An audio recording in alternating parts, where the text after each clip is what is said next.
1, 2, 3.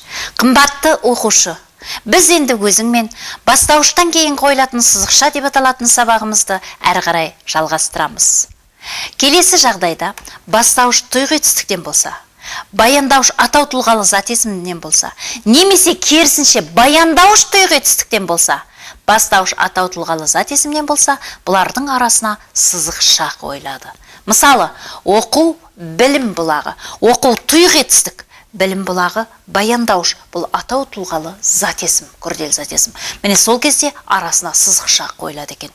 Немесе ақыл ісі аңдау, ұғу, көңіл ісі тоқу, түйсіну. Ахмет Байтұрсыновтың сөзінен. Міне ақыл ісі дегеніміз атау тұлғалы зат есімде, аңдау, ұғу дегеніміз тұйғы етістік. Міне осындай жағдайда да арасына сызықша қойылады екен. Енді келесі жағдайда бастауышта, баяндауышта бір сөздің қайталануы арқылы жасалынып отырса, міне олардың арасына да сызықша қойылады. Мысалы, ел намысы, ер намысы, жер тағдыры, ел тағдыры.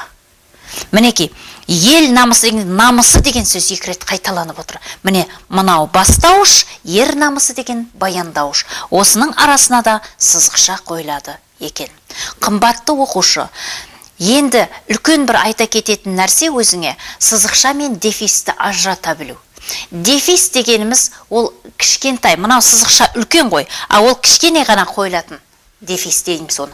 Ол көбінесе қос сөздердің арасында, қосарланып жұмсалған сан есімдердің арасында, немесе қосарлай қындауыштардың арасында қолданылады.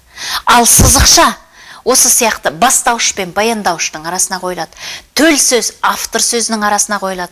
Құрмалас сөйлемдердің арасына қойылады. Немесе диалог сөздердің алдына қойылады. Бағанағыдай уақыт, кеңістік мөлшерлерінің жігін ажырату үшін қолданылады. Міне осы жағдайдың арасын ажырата біл. Сызықша дегеніміз мынау үлкені, ал дефис дегеніміз оның кішкентайы.